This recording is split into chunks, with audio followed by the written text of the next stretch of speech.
마가복음 9장 42절에서 50절입니다.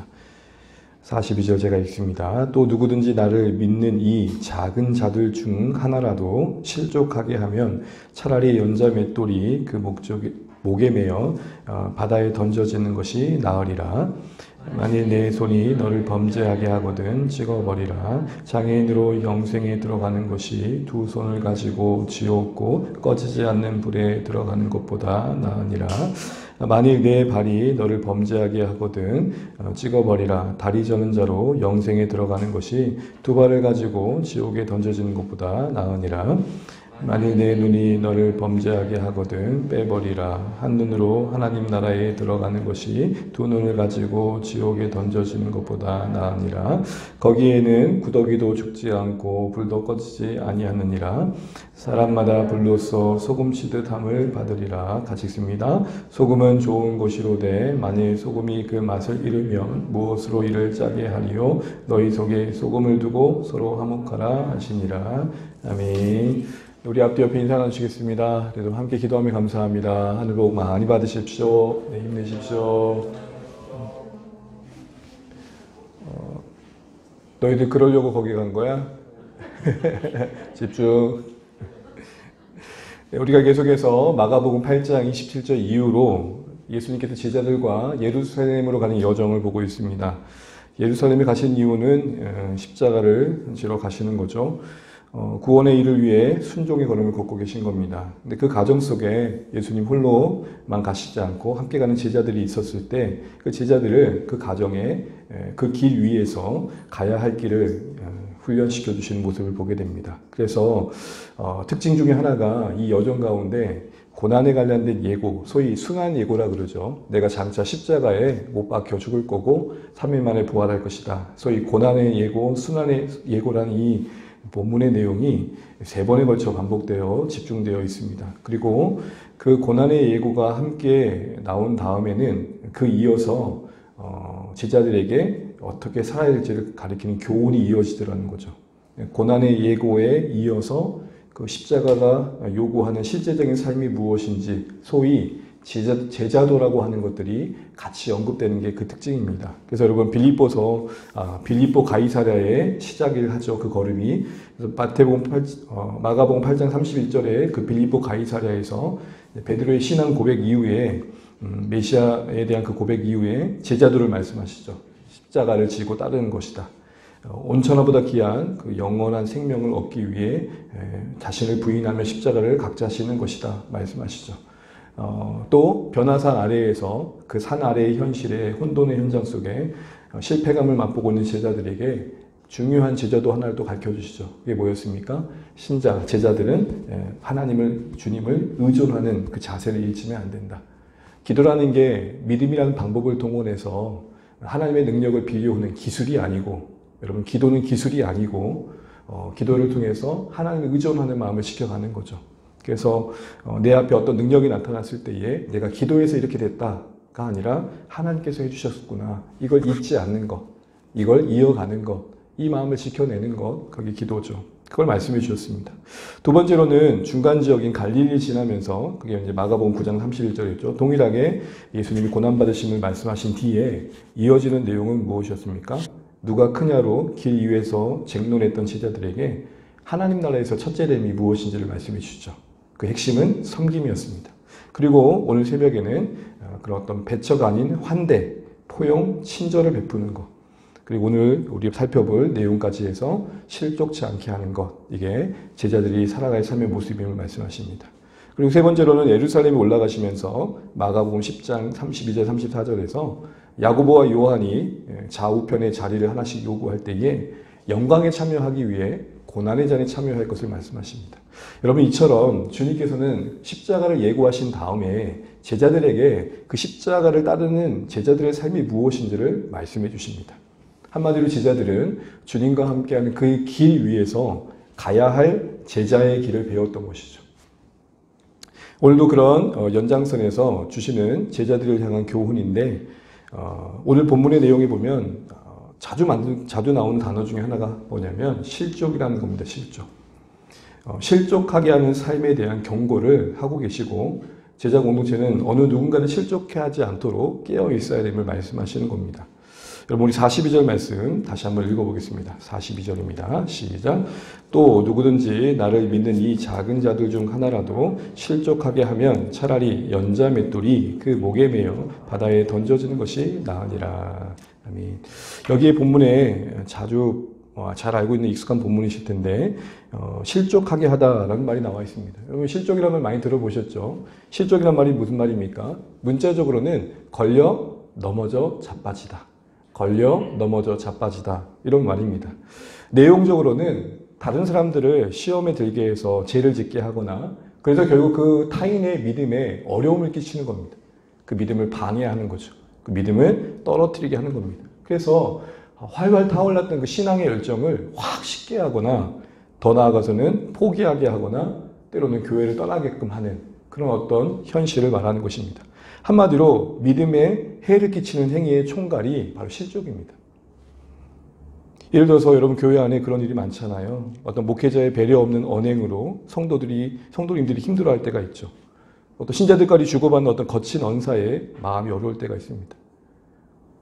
기대감만큼이나 찾아오는 실망감이라고 어떤 지도자의 기대했던 그 모습들이 오히려 배반감으로 찾아올 때 그럴 수 있습니다. 또 우리가 공공장소에서 함께 예배하는 현장에 적합하지 않은 복장으로 또 시험에 들게 할 수도 있죠. 또 명백한 죄를 지었음에도 불구하고 너무나도 뻔뻔하게 돌이키지 않는 모습 앞에서 어안이 벙벙하여 실족하기도 합니다. 그런데 여러분 실족한단 말을 자꾸 하니까 무조건 힘들면 그럼 실족입니까? 그래서 교회를 떠나면 실족일까요? 그렇지는 않겠죠. 바른 말씀의 권면이 있었고 교훈이 있고 그리고 어떻게 보면 돌이킴을 요구했음에도 불구하고 그게 불편해서 떠나는 것은 실족이 아니죠. 네, 구별을 해야겠죠. 어쨌든 이런 실족해 하는 것에 대해서 오늘 경고하시고 말씀하십니다. 그런데 특별히 42절 말씀을 보게 되면 누구를 실족해 하지 않도록 주의해야 된다고 말씀하십니까? 나를 믿는 이 작은 자들. 개역 한글에서는 소자라고 그랬죠. 소자. 작은 자들 중에 하나에 대해서 주의해야 할 것을 말씀하십니다. 믿는 사람들입니다. 예수님을 따라다니던 많은 무리 중에 믿음을 갖게 된 어느 누구들 가운데 아마 작은 자들이라고 할 때 이 작은 자의 의미는 그렇게 대단해 보이지 않는 사람을 말할 것입니다. 한마디로 평범한 사람들. 특별히 상대적으로 어떤 약한 이치에 있는 사람들이겠죠.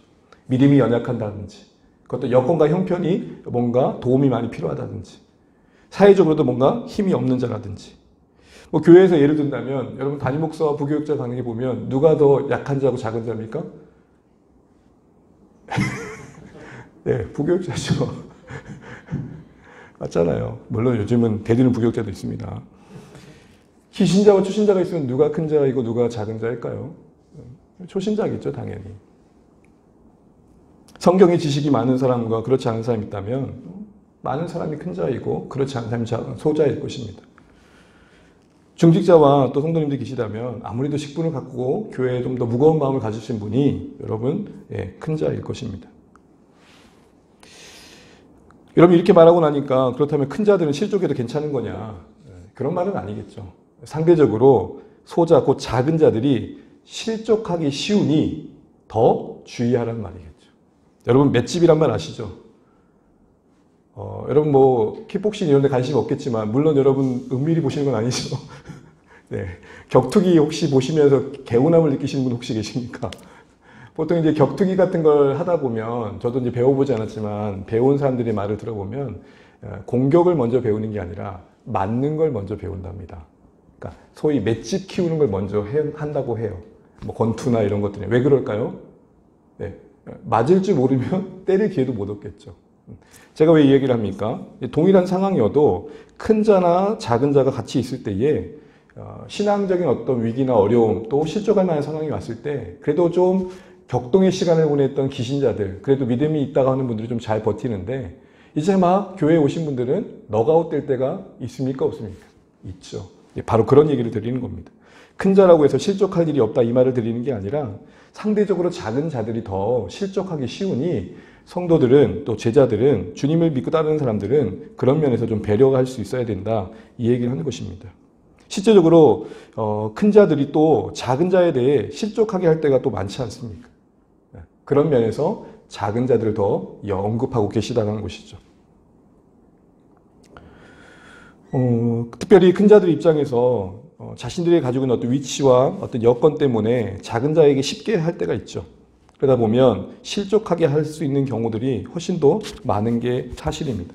근데 그게 아무것도 아닌 게 아니라고 또 오늘 말씀하시는 겁니다. 그러면서 어떤 비유를 말씀하십니까?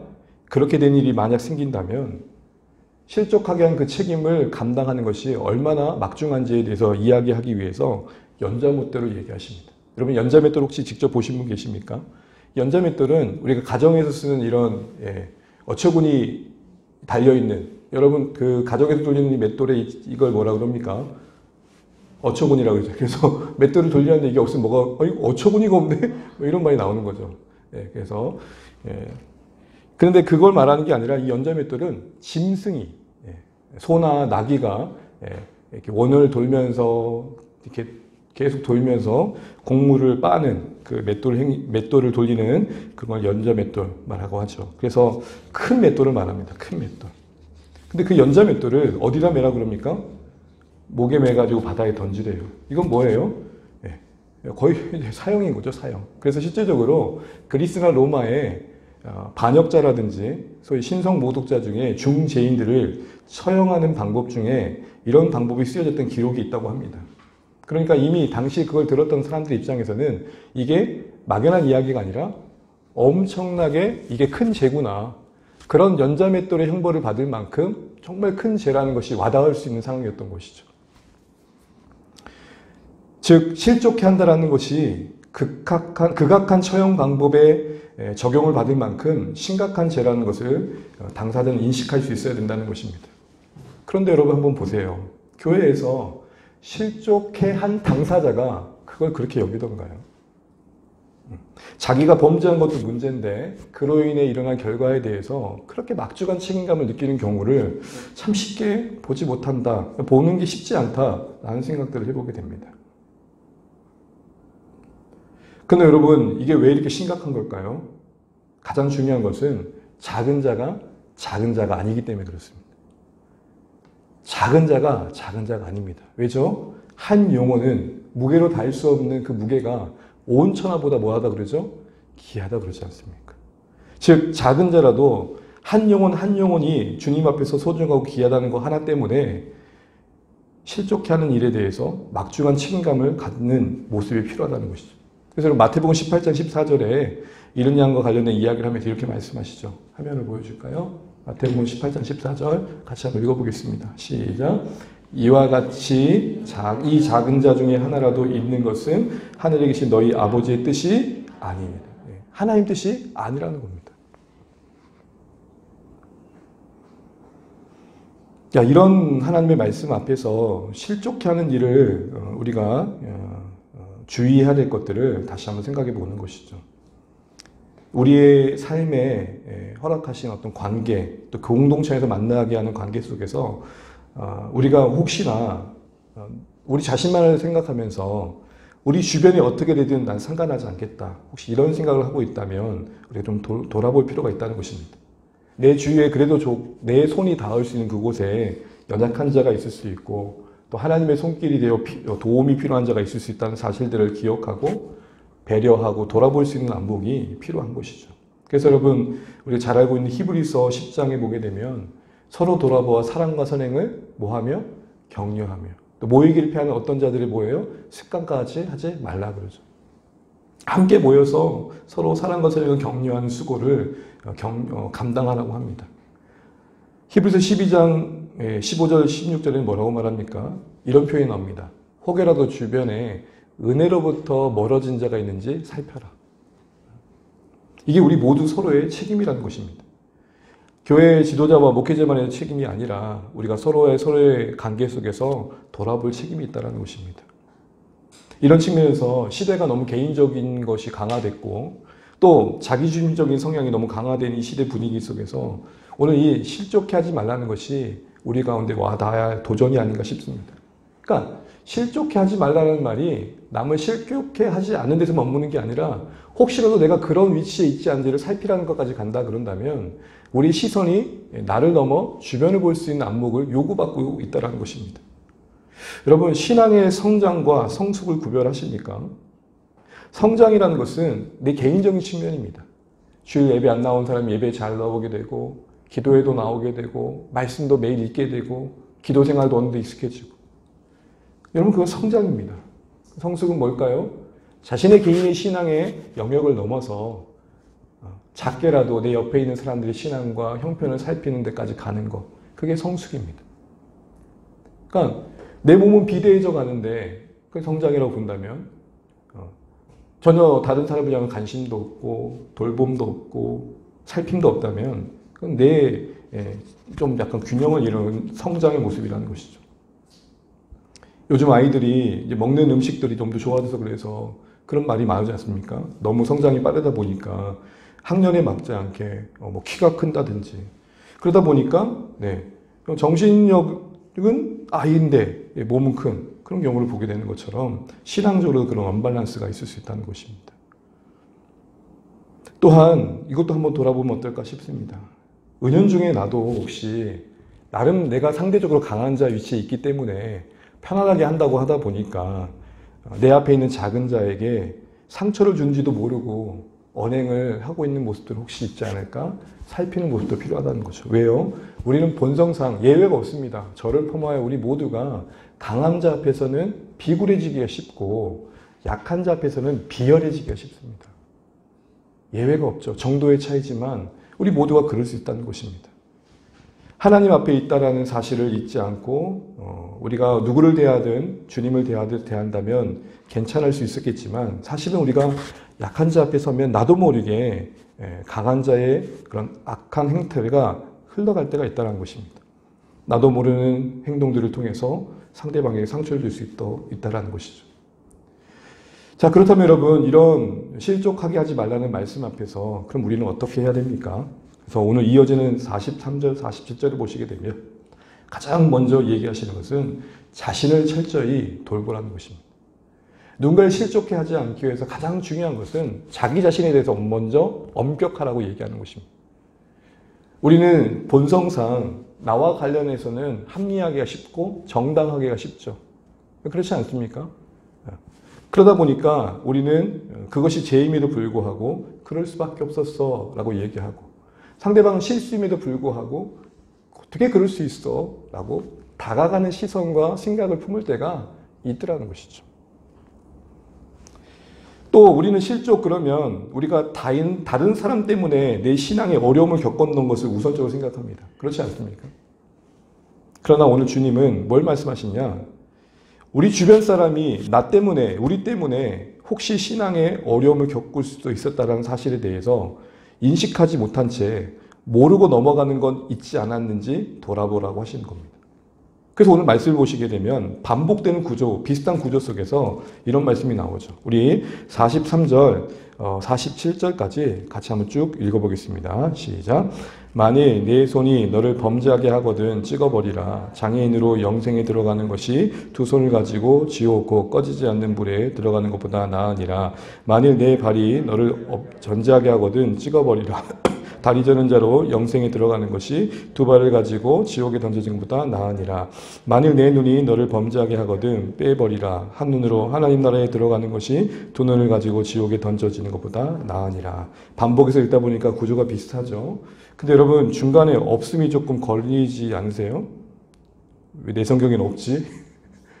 간혹 성경 읽다 보면은 몇 군데 없음이라는 게 나오죠. 네. 이걸 가지고 시비 거는 사람이 있어요. 어떻게 하나님의 성경에 거룩한 성경에 없을 수가 있냐? 네. 뭘까요? 이게 없다는 거. 간단하게 얘기하면 우리가 지금 성경에 원본은 존재하지 않지만 그래도 원본에 가까운 사본들이 있단 말입니다. 사본들을 통해서 오늘 우리의 이런 성경을 원본에 가깝게 기록해 가는 거죠. 그런데 최근에 예를 들어서 발견된 사본이 있다고 생각해 봐요. 근데 그 사본이 원본의 기록 시점과 더 가까워요. 그러면 가까운 게 더 신뢰가 있겠습니까? 아니면 한참 뒤에 기록된 게 더 신뢰가 있겠습니까? 좀 더 가까운 시점에 기록된 게 신뢰가 있겠죠. 그래서 중요한 사본이 하나 발견됐는데 발견하고 보니까 원본에 가까운 원본 기록 시기에 가장 가까운 성경이었던 거예요. 근데 또 그래서 먼저 나온 성경과 비교해 보니까 가까운 시기에 기록된 성경에는 없는데 여기는 기록된 게 있더라는 거죠. 그게 큰 문제는 아닙니다. 원래의 뜻을 해방한 정도는 아니니까. 그러다 보니까 원래 성경에 가깝게 하려면 그 부분을 지운 거예요. 근데 잘 생각해 보세요. 그때마다 지우면은 요한복음 3장 16절은 없어질걸요? 그렇잖아요. 15절을 지우고 16절에 있던 걸 15절로 올리고 또 15절을 올리고 올리면 끝도 없을 거 아닙니까? 그러다 보니까 없음이 들어간 겁니다. 그러니까 없는 게 아니라 사본적으로 볼 때 다른 데는 그래도 처음 기록된 성경에 가까운 시기에 기록된 데는 기록이 안 돼 있다는 걸 참조하십시오. 이런 겁니다. 그러니까 문제 있는 게 아닙니다. 여러분 내 성경에 문제 있다고 생각하지 마십시오. 다시 돌아와서 보시게 되면 오늘 읽은 본문의 반복을 보게 되면 내 손, 내 발, 내 눈. 지금 다른 사람의 손, 다른 사람의 발, 타인의 눈을 말하는 게 아닙니다. 누구 얘기하는 거예요? 내 손, 내 발, 내 눈이 범죄하게 한 것에 대해서 이야기하십니다. 특별히 여러분 범죄란 말과 42절의 실족이란 말이 한글 번역은 다르게 되어 있지만 원문은 같아요. 그러니까 내 손과 내 발과 내 눈이 실족하게 한 것에 대해서 생각해 보라는 것입니다. 내 손 때문에, 내 발 때문에, 내 눈 때문에 혹시 실족하게 된 사람 없는지 생각해 보라는 것이죠. 섬겨야 할 손이 손가락질했던 적은 없는지, 은혜의 시선이 되어야 할 우리의 눈이 째려보는 정죄의 시선이 됐던 적은 없던지, 섬김의 발이 되어야 될 우리의 발이 이간질하고 비방하는데 발 빠르지 않았는지 돌아보라고 얘기하시는 겁니다. 내 손과 내 발과 내 눈이 실족해 하는데 원인을 제공하는데 쓰여질 수 있었다는 사실들을 돌아보라고 하시는 것입니다. 그러면서 돌아보는 것뿐만 아니라 극단적인 처방을 내립니다. 우리 43절만 볼게요. 너를 범죄하게 하거든 뭐 하래요? 찍어버리라. 너무 좀 험한 말 아닌가요? 그렇잖아요? 45절에도 찍어버리라 그리고 47절은 뭐라 그럽니까? 아예 빼버리래요. 이걸 여러분 초신자가 와서 성경 읽을 때 좀 당황스럽지 않을까요?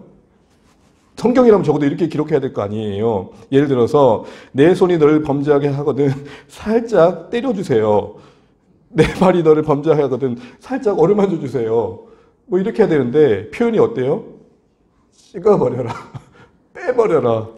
잔혹하게 엄하게 이야기하십니다. 여러분 이거를 문자적 그대로 받아들이게 되면 큰일이 생기겠죠. 우리 중에 성할 사람 있을까요? 주여. 근데 실제적으로 초대교회에 이걸 문자적으로 적용하는 사람도 있었고, 제가 아는 목사님의 친구분이 그런 분이 계셨어요. 하도 엉뚱한 걸 본다고 눈 하나를 찍은 거예요. 질문할게요. 손 빼고 발 빼고 눈 제거하면 우리 죄가 없어집니까? 그 마음의 절절함을 알겠지만 잘라도 된다고 해결될 일이 아니죠. 죄는 바로 우리의 본성에서 시작되는 거 아닙니까? 이건 문자적으로 이해할 게 아니라 소위 여러분 죄송하지만 따라해 주시죠. 가장법. 예수님은 종종 성경에서 과장법을 쓰십니다. 무슨 말이에요? 강조하는 거예요. 어법이에요. 즉 손발을 절단하고 눈을 빼는 고통을 각오하고서라도 죄의 유혹이 되어지고 죄와 관련되어지고 누군가를 실족해 하는 것에 대해서는 단호하고 철저하게 다뤄야 된다. 이 얘기를 하시는 겁니다. 그렇지 않으면 쉽게 넘어질 수밖에 없는 것을 너는 알아야 된다. 이 말씀 하시는 거죠. 여러분 이 말씀 우리에게 적용해 본다면 뭘까요? 오늘 나로 하여금 죄를 짓게 하게 하는 어떤 관계가 있다면 정리해야죠. 나로 하여금 어떤 죄를 짓게 하는데 더 열려있는 환경이 있다면 우리가 분별하면서 정리해 가야죠. 핸드폰이 그렇다면 핸드폰을 어떻게 하든지 대처해 가야 되고, TV나 내가 보는 어떤 매체들이 그렇다면 정리해 가야죠. 어떤 상황들이 그렇다면 치열하게 대응해 가야 된다는 겁니다. 그래서 여러분 히브리서 12장 4절에 이렇게 말합니다. 함께 읽어볼까요? 그 다음 구절. 준비 안 됐네요. 제가 12장 4절 읽어볼게요. 너희가 죄와 싸우되 아직 피 흘리기까지는 대항하지 아니하고. 죄와 싸우되 어디까지는요? 피 흘리기까지는. 여러분 요셉을 기억하실 겁니다. 요셉이 보디발의 아내 유혹 앞에 어떻게 했습니까? 나 잡아봐라 했습니까? 잡힐까봐 도망갔죠. 우리 안에 어느새 익숙해지고 용납되어져서 타성에 젖은 죄의 습관들은 없는지 오늘 말씀 앞에 돌아보게 됩니다. 하나님의 은혜에 의지해서 극복해가고 하나님의 말씀에 그리고 기도에 힘입어서 최선을 다해 우리가 경계해 가야 되는 것이죠. 다스려 가야 된다는 것입니다. 왜 그럴까요? 오늘 본문에 세 가지 이유를 말합니다. 첫 번째는 그렇게라도 해서 우리의 거룩과 성화를 지키는 것이 가치가 있기 때문에 그렇습니다. 그런 거룩과 성화를 이루기 위한 죄와의 싸움의 희생들이 하나님 나라의 가치와 기쁨과 영광스러움보다 클 수는 없기 때문에 그렇습니다. 온전한 몸으로 지옥에 가는 것보다 불구의 몸이라도 천국에 가는 것이 낫다라는 맥락 안에 담긴 의미는 우리가 피값 주고 받은 생명의 삶을 값싸게 만들지 말라 이 얘기하시는 겁니다. 예수님으로 말미암아 천국이 보장됐으니까 일나개치에 아무렇게나 살아라 그렇게 말씀하시는 게 아닌 겁니다. 받은 은혜가 값비싼 은혜이니 그 은혜에 합당하게 우리의 삶을 거룩과 성화의 여정으로 만들어 가야 된다 이 얘기를 하신 것이죠. 거룩한 삶을 향한 우리의 분투는 여러분 이거 기억하십시오. 우리가 바라보는 천국이 얼마나 값진 것인가를 주변에 설득할 수 있는 최선의 삶입니다. 다시 말씀드립니다.